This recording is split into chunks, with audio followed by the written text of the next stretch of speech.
Good afternoon, everybody. How are we? It's a newsy day indeed. And last night we saw the very best of America. After spending nearly 300 days aboard the International Space Station, Butch Wilmore and Suni Williams are back on Earth. These two incredible astronauts were only supposed to be up there for 8 days, but because of the Biden administration's lack of urgency, they ended up spending 9 months in space. Joe Biden's lack of courage to act boldly and decisively was a big reason why Butch and Suni did not make it back until yesterday. But President Trump doesn't waste time. Immediately after taking office, President Trump directed Elon Musk and SpaceX to rescue these brave astronauts alongside NASA. The president also called the acting administrator of NASA and told her to bring the astronauts home as soon as possible. As acting administrator Janet Petro said herself yesterday, per President Trump's direction, NASA and SpaceX worked diligently to pull the schedule a month earlier. The president looks forward to welcoming Butch and Suni to the Oval Office when they are recovered. This historic mission brings new meaning to President Trump's promise to always look out for the forgotten man and woman. On another important matter, yesterday, President Trump and President Putin spoke about the need for peace and a ceasefire in the Ukraine war. Both leaders agreed this conflict needs to end with a lasting peace and also stressed the need for improved bilateral relations between the United States and Russia. President Trump also spoke with President Zelensky this morning to align both Russia and Ukraine in terms of their needs and requests. As President Trump has said repeatedly, the precious lives and money that both Ukraine and Russia have been spending in this war would be better spent on the needs of their people. This terrible conflict would have never started with President Trump in charge, but he's determined to end it once and for all. President Trump also promised maximum transparency and a commitment to rebuild the trust of the American people in our intelligence community. Part of that promise was to fully release previously classified records related to the assassination of former President John F. Kennedy, and he made that happen yesterday. This historic release consisted of approximately 80,000 pages of previously classified records that are now published. The records are available to access either online at archives.gov/JFK or in person, accessible to the American people at the National Archives in College Park, Maryland. Records that are currently only available for in-person viewing are being digitized and will be uploaded in the coming days. On another note, positive economic data continues to pour in, showing the immediate impact of President Trump's pro-growth agenda. After suffering a steep decline in the final year of the Biden administration, the manufacturing sector came roaring back in February. Industrial production surged in February, these are new numbers, 3 times at a greater 3 times rate than the expectations to its highest ever recorded level. And President Trump's laser focus on massive deregulation and unleashing our domestic energy industry is leading to stabilities for Americans' bottom lines. As Newsweek summed it up today, gas prices are plummeting under President Trump. And the Trump administration continues to make American communities safer through our ongoing mass deportation campaign of illegal alien criminals. Yesterday, FBI Director Kash Patel announced the agency captured another fugitive from its 10 most wanted list, securing the extradition of Francisco Javier Roman Bardeles, a key senior leader of the brutal MS-13 gang. And the brave men and women of ICE also arrested a number of dangerous aliens across the country in recent days. You will see them on this screen. ICE San Francisco just arrested a citizen of Guatemala convicted of sexual battery. ICE New Orleans arrested a citizen of Ecuador convicted of rape in Suffolk County, New York. ICE Atlanta arrested a citizen of Mexico convicted of assault by strangulation. ICE Dallas arrested a citizen of Mexico convicted of assault with a firearm and rape with a foreign object. And ICE Houston arrested a citizen of Guatemala convicted of indecent sexual contact with a child in Texas. These are heinous criminal alien monsters who the previous administration allowed to flood into our country. And every time President Trump and this team deport one of them, our country becomes safer. Finally, before I open it up to questions, I want to tout how successful our efforts have been in filling out President Trump's administration. There have been a record number of 281 Senate confirmed nominations already, with another 280 in process. Here at the White House, OPM and GSA, we have filled 100% of the total number of slots. And this is a record number of placements in the first 58 days of any administration, and a testament to the caliber and the sheer quantity of talented people who want to work for President Trump to make America great again. Here in our new media seat today, we have Katie Pavlich. Katie is the editor of townhall.com, which is a subsidiary of Town Hall Media. It's a leading conservative news and opinion outlet based right here in Washington, D.C., with writers and journalists reporting around the country. Last year, Town Hall Media had 60 million unique users and 1.4 billion page views, with a broad reach on a number of social media platforms. With that, Katie, please kick us off. Thank you, Caroline. Really appreciate it. Sure. Thank you. So given the back and forth with this U.S. District Judge and the administration's use of the Alien Enemies Act, does the President plan to send new and additional flights of Venezuelan gang members, now designated as foreign terrorists, from the U.S. to El Salvador or elsewhere? Can Americans expect to see those flights sometime soon? Americans can absolutely expect to see the continuation of the mass deportation campaign that has been successfully led by this president, Secretary of Homeland Security Kristi Noem, and also our Secretary of State, Marco Rubio. Since you brought up the judges, I would like to point out that the judges in this country are acting erroneously. We have judges who are acting as partisan activists from the bench. They are trying to dictate policy from the President of the United States. They are trying to clearly slow walk this administration's agenda, and it's unacceptable. As the President said last night, we will continue to comply with these court orders. We will continue to fight these battles in courts, but it's incredibly apparent that there is a concerted effort by the far left to judge shop, to pick judges who are clearly acting as partisan activists from the bench in an attempt to derail this president's agenda. We will not allow that to happen. And not only are they usurping the will of the president and the chief executive of our country, but they are undermining the will of the American public, tens of millions of Americans who duly elected this president to implement the policies that are coming out of this White House. And then one more question. Senate Minority Leader Chuck Schumer said yesterday that he was united with Democrats in working against Americans who, quote, their attitude is, I made my money all by myself, how dare your government take my money from me? Or, I built my company with my bare hands, how dare your government tell me how to treat my customers? What is the president's response to this, given his upcoming tax agenda and need to work on Capitol Hill? Well, we certainly hope that Democrats all of a sudden are for more money in the pockets of the American public. The president has made it incredibly clear that he is committed to tax cuts. He is committed to passing a big reconciliation package later this year, ending no taxes on tips, taxes on overtime, no taxes on Social Security for our hardworking seniors. And we encourage everybody on Capitol Hill to support that when it comes to the finish line, especially Democrats who clearly need a boost from the American public right now. Their approvals are at an all-time record low. Thanks for being with us, Katie. Garrett. I have one other question, but I want to follow up on Katie's question, actually. You said the mass deportation campaign would continue, but she asked about the flights specifically. Will those flights to El Salvador continue while this case is being appealed? We don't have any flights planned specifically, but we will continue with the mass deportations. And I would just like to point out that the judge in this case is essentially trying to say that the president doesn't have the executive authority to deport foreign terrorists from our American soil. That is an egregious abuse of the bench. This judge does not have that authority. It is the opinion of this White House and of this administration, and that's why we're fighting this in court.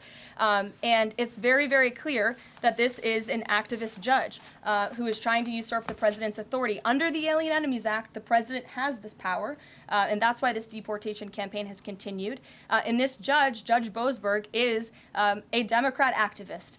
He was appointed by Barack Obama. His wife has donated more than $10,000 to Democrats, and he has consistently shown his disdain for this president and his policies, and it's unacceptable. You took me right where I wanted to go about the idea that these people are all foreign terrorists, but Judge Boasberg was originally appointed by George W. Bush and then elevated by Barack Obama. I just feel like I should clear that up. Well, let me just say something to that effect, Garrett. 67% of all of the injunctions in this century have come against which president?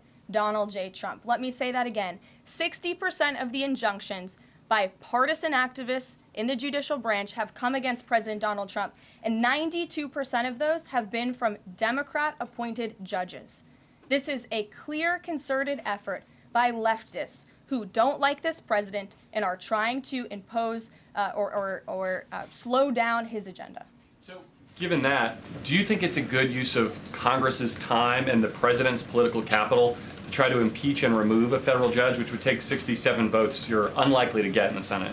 Well, look, the president has made it clear that he believes this judge in this case should be impeached, and he has also made it clear that he has great respect for the Chief Justice John Roberts, and it's incumbent upon the Supreme Court to rein in these activist judges. These partisan activists are undermining the judicial branch by doing so. We have co-equal branches of government for a reason, and the president feels very strongly about that. Jackie. Thanks, Karen.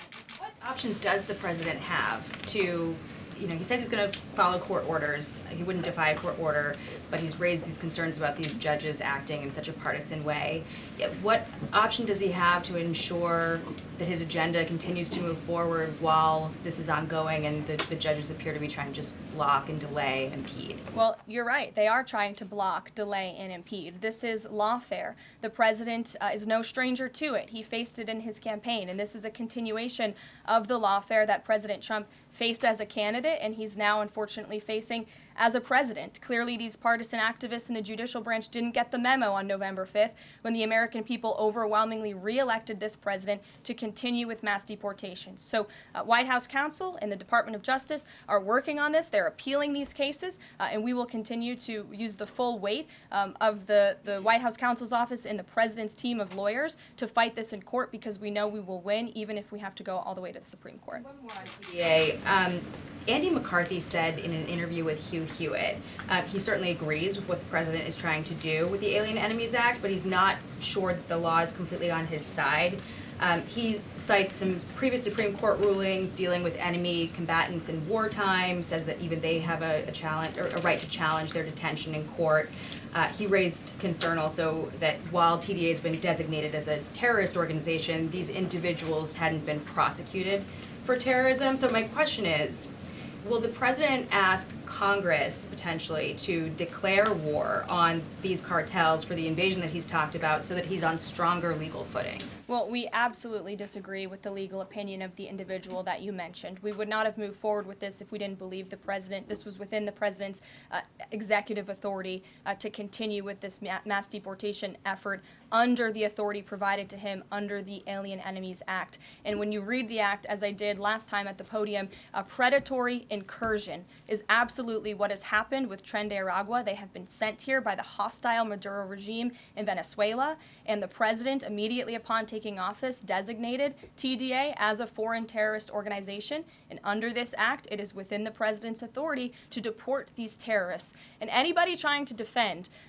these terrorists who have now been sent off of American soil should talk to the families of the individuals who these heinous monsters have killed and have raped. If you talk to those families, they are so heartened by the president's decision to take tough action and to use his executive authority, something that no other president has been willing to do, because President Trump does what he says he's going to do, and he is deporting these foreign terrorists from American soil to secure our homeland, and he's within his rights to do that.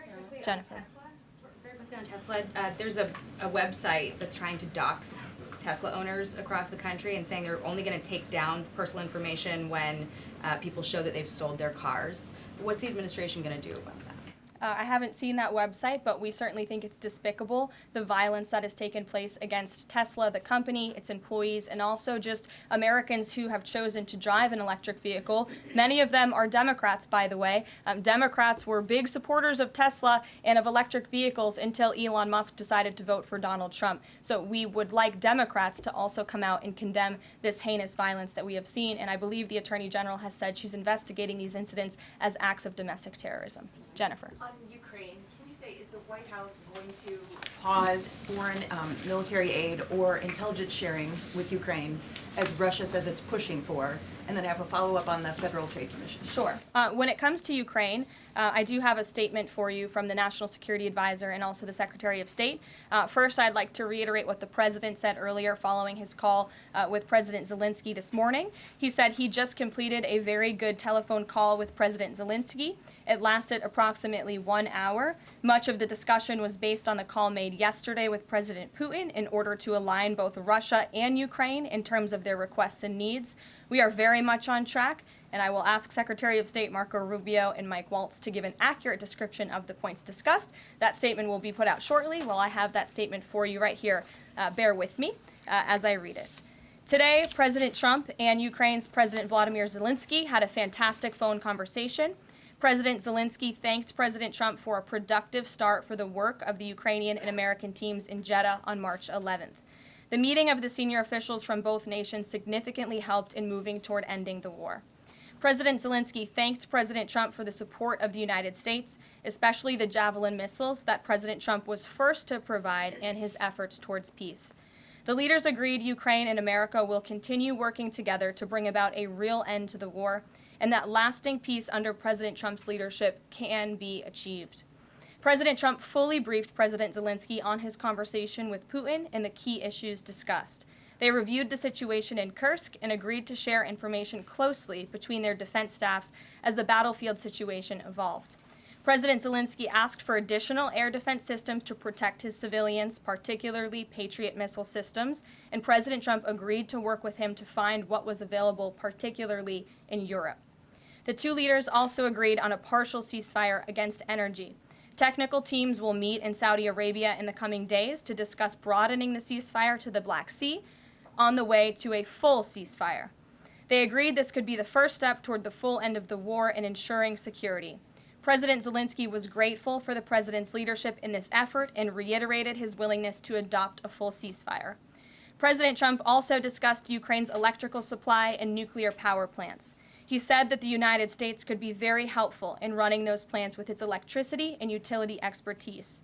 American ownership of those plants would be the best protection for that infrastructure and support for Ukrainian energy infrastructure. President Zelensky also thanked President Trump for continuing to push humanitarian concerns, including the exchange of prisoners of war. He noted they had just had a successful exchange and thanked the president for his leadership on that. President Trump also asked President Zelensky about the children who had gone missing from Ukraine during the war, including the ones that had been abducted, and President Trump promised to work closely with both parties to help make sure those children were returned home. They agreed all parties must continue the effort to make a ceasefire work. The presidents noted the positive work of their advisors and representatives, especially Secretary Rubio, National Security Advisor Mike Waltz, Special Envoy Kellogg, and others. The presidents instructed their teams to move ahead with the technical issues related to implementing and broadening the partial ceasefire. The presidents instructed their advisors and representatives to carry out this work as quickly as possible.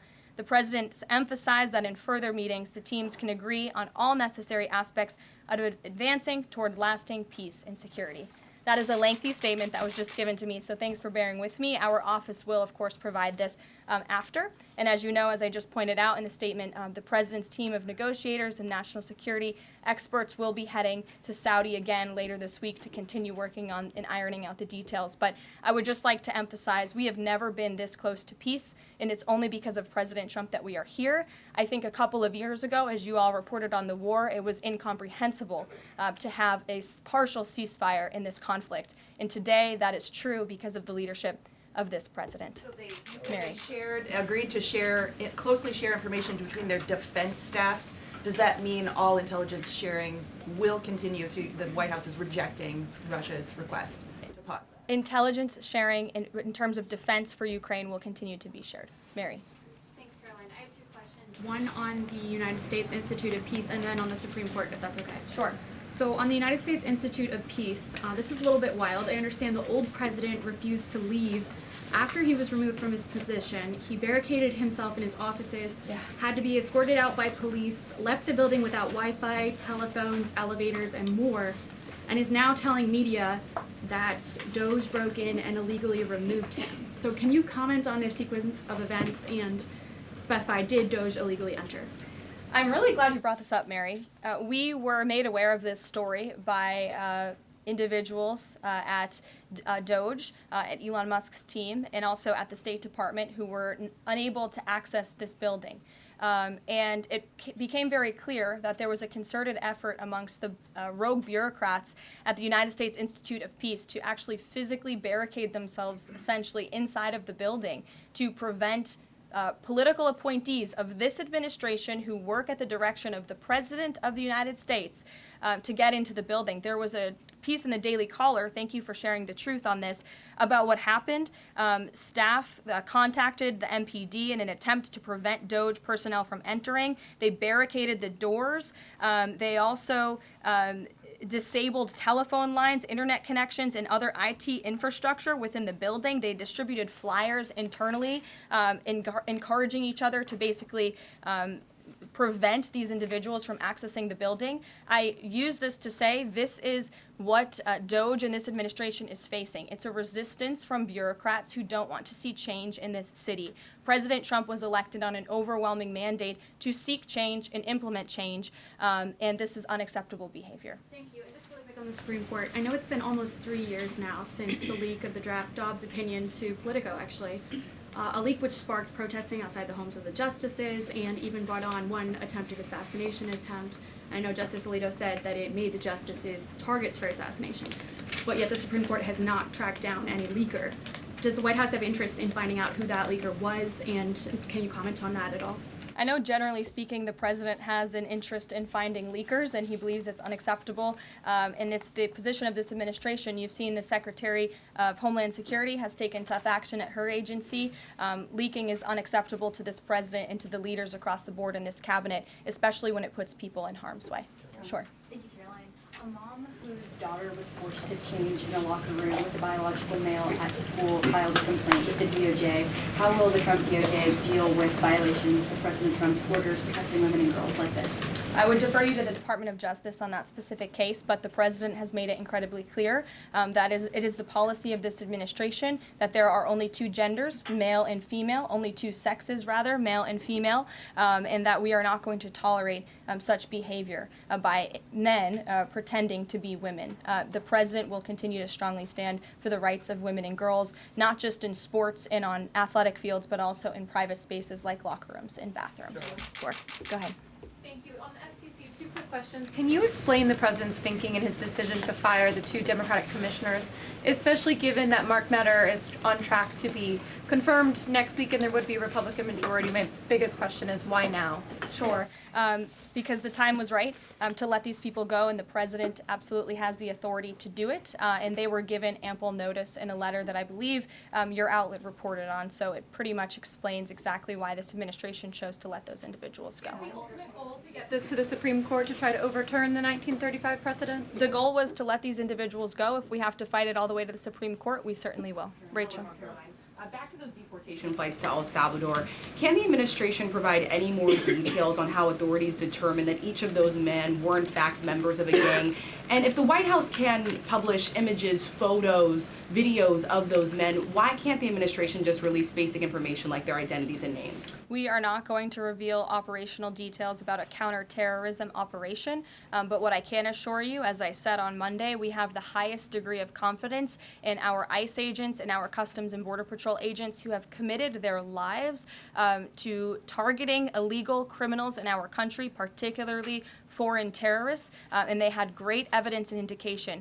They have the highest degree of professionalism, and they were 100% confident in the individuals that were sent home on these flights and in the president's executive authority to do that. Follow up, I know in the last briefing you cited privacy concerns as a reason why the administration may not be able to reveal the identities. What exactly are the privacy rights of immigrants who were deported that the administration says were dangerous enough to be sent to El Salvador and sit in a prison? Again, as I just said, we're not going to reveal the operational details of a counterterrorism operation for quite obvious reasons. We're trying to combat terrorism here in the United States of America. Jeff. I could ask something else about the phone call yesterday. There was a couple different readouts from the Kremlin and the U.S. on a couple different points. One was energy and infrastructure. The U.S. statement said energy and infrastructure. The Kremlin said energy infrastructure. What is your understanding of what the actual substance of that disagreement was? And then one other question on that. I would defer you to the readout that was provided by the White House. That's our understanding, and that's the truth. And if I could ask a question about the judge as well. How does a president define a bad judge? Is it just someone who disagrees with him? And is that a dangerous precedent in this case, because this is a temporary ruling from Judge Boasberg that he could ultimately rule in your favor? Is he setting up a standard here for calling for the impeachment of a judge who may ultimately rule on your side? No, it has nothing to do with disagreeing with the president on policy. It's with disagreeing with the Constitution and the law. And it's trying to usurp the authority of the executive branch of this country. It's having baseless reasoning for these injunctions. And it's a clear effort by these judges to slow roll this president's agenda. And if you just look at the injunctions that this president has faced, deporting foreign terrorists from our homeland, hiring and firing of executive branch employees, which when the president is the executive of the executive branch. You also see an injunction by a partisan activist judge when it comes to the Secretary of Defense trying to determine the readiness of our troops and the qualifications of our troops in our armed forces. Does a single district court judge really have more authority over the Commander-in-Chief and the Secretary of Defense to determine who should serve in our United States Armed Forces? Absolutely not. Anyone who has taken a basic civics lesson can understand that, and it's ridiculous lawfare that we are witnessing. And it's. The president said he respects the Chief Justice here.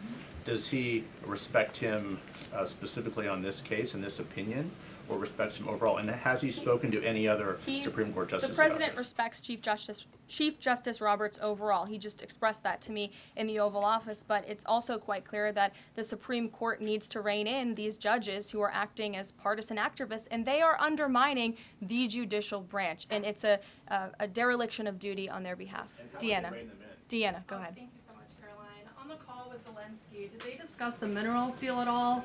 Is that back on the table, and what do the Ukrainians have to do to get that back on the table? And then one on the Russia call as well. Again, I just provided a very lengthy readout of the call that was provided by the Secretary of State and the National Security Advisor. And now we have moved beyond the economic minerals deal. We are at a place of peace. We're at a partial ceasefire, and we're moving towards a full ceasefire and a long-standing peace in this conflict. And that's great news for the American public. The Kremlin readout mentioned that Trump and Putin spoke about potential U.S.-Russia hockey games. And the Kremlin readout also said that Russia wanted the U.S. to stop U.S. intelligence and U.S. funding to Ukraine. The president has said that that conversation did not happen. Just wondering if you can get us any more clarity on that. And also, again, if it's energy infrastructure or if it's energy and infrastructure, because I think there is a big difference between that. Again, as for the readouts of the call, I would defer you to ours. And when it comes to the topic of hockey, it did come up. However, we're more interested in securing a peace deal than scheduling hockey games right now. Sean. Hey, about the deportation flight. So was it the president himself who directed the planes to stay in the air after the judge ordered them to turn back? The president invoked the Aliens Enemies Act with a proclamation, which then directed the Department of Homeland Security and the Department of State to move forward with the plan of action. And as I said yesterday, all of the planes that were subject to the judge's written order took off before the order was submitted in court. I was asked and answered that question multiple times yesterday. Kate, go ahead. Is the president still considering pressuring Russia with sanctions or tariffs to try to get a full ceasefire? And is there any kind of deadline or timeline that the White House has in mind for when that pressure might ramp up? Again, the president had a nearly 2-hour-long call with President Putin yesterday. We provided a readout of that call, and we have his negotiating team heading to the Middle East this week to continue these discussions in regards to sanctions and any other details. I'm not going to give a readout of those from this podium. And on TikTok, is Oracle the leading contender for a deal? And would the U.S. back a deal that keeps TikTok's algorithm and the underlying technology still in Chinese hands? As President Trump does so well, we don't get ahead of ourselves when we are in the midst of the art of the deal. So when the president and this team are ready to announce a deal on TikTok, which is a high priority for the president, we will make that known. I've seen that reporting, but I'm not going to comment on it just yet. Sure, go ahead. Thank you, Press Secretary Leavitt. Some prominent Trump supporters have been making the case that Derek Chauvin deserves a pardon. They argue that he did not receive a fair trial. Joe Biden and other Democrats actually implied that he was guilty while the trial was going on. BLM rioters had these jurors under immense threat and pressure. mainstream media, frankly, many news outlets here today are complicit here. They chose to ignore the autopsy report. They chose to ignore the full body camera footage. They decided to slander Derek Chauvin as a racist cop instead. Does the administration believe Derek Chauvin received a fair trial, and will they consider a pardon moving forward? The president has been asked and answered this question. He said it's not something he's considering at this time. Philip. Thank you. Two questions. First, just a follow-up on the readouts from those calls. When it comes to the discrepancies between the U.S. and Russian readout of that call between President Trump and Putin, is it the president's assessment that something is getting lost in translation, or does he believe that the Russians are trying to play games here? Nope. The president believes in his team that put the readout out, and he also put his own out on Truth Social. We've been incredibly transparent about all of the president's calls with foreign leaders, and again, I would defer you to the readout. And then following up Michael. on... Thank you, Caroline. White House said yesterday that gas prices across the U.S. have fallen for the fourth straight week. 34 states now seeing gas under $3 a gallon. This limited ceasefire with Ukraine regarding oil refineries, energy, will that affect gas prices here in the U.S.? Well, it's certainly the president's hope that gas prices will continue to fall, and he's working every single day to ensure that we do. As you just mentioned, there's been very encouraging data. Inflation is cooling and gas prices are falling. The president has established a National Energy Dominance Council, and it's ultimately the president's goal, and this administration is working hard on it every single day, to increase our energy production right here in the United States of America, to have a Trump energy boom like we saw in our first term, which will not only lead to lower fuel prices here at home, but also lessen the rate of inflation that was created by the previous administration. One more on Tesla, Caroline. Tim Walz, Governor Walz, saying last night he frequently checks Tesla stock, in doing so to, quote, give me a little boost during the day. How should Americans view politicians who take pride in the downfall of an American car company? I think that's quite sad, but I think Governor Walz unfortunately is living a sad existence after his devastating defeat on November 5th.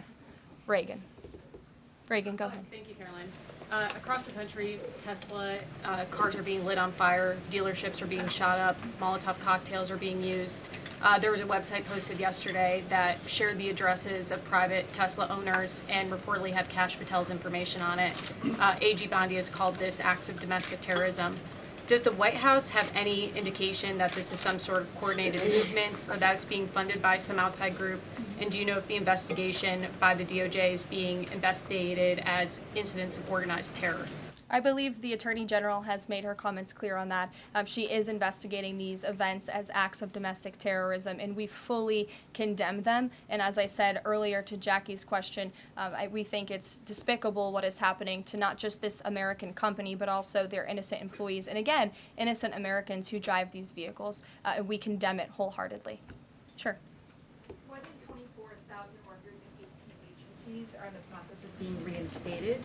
What is your message to these workers, and can you assure them they won't be fired again as the administration directs agencies to do more layoffs? Well, the administration is complying with the court's order. Again, as I have spoken about repeatedly, we think it's despicable that we have judges acting as judicial activists, partisan activists, trying to dictate who the President of the United States, the executive of the executive branch, can hire and fire. We have never seen anything like this. We are fighting this in court, and we will continue to fight it all the way to the Supreme Court if we have to.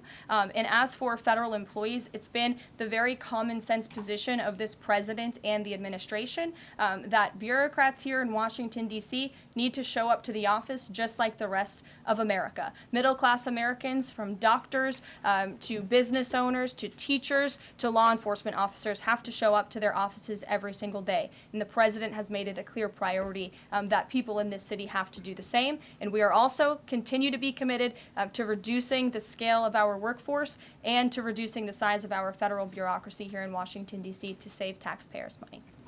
Annie, go ahead. Thanks so much. In the statement that you read, you referenced the president's interest in helping return Ukrainian children to their parents and to their families. There's an organization that provides intel and information about those children that their aid has been cut. It's a Yale University program that used foreign aid. And I'm curious if, as part of this new thinking with Ukraine, that aid might be unfrozen. I have no updates about that or that specific program at this time. Karen. Thanks, Caroline. Just a follow up on your answer to the question on the minerals deal. You said that the White House has moved beyond the minerals deal. What does that mean? Is that no longer on the table? Nope. It means the minerals deal was that first set of framework that you all saw in that very public meeting with President Zelensky and President Trump in the Oval Office. We are now focused on a long-term peace agreement. As you know, on that deal, or that meeting between President Zelensky and President Trump, the Ukrainian president at the time wasn't talking about a greater peace deal. We are now at that place where we are talking about that. So we've moved beyond just the economic minerals deal framework, and we're looking at a lasting ceasefire. Right now we're at a partial ceasefire, but again, the president is sending his highly skilled, intelligent, and experienced team to Saudi Arabia later this week to continue fighting for peace in this conflict. And I would just reiterate one more time, we have never been closer to peace than we are today. Thank you very much, everybody. We'll see you later.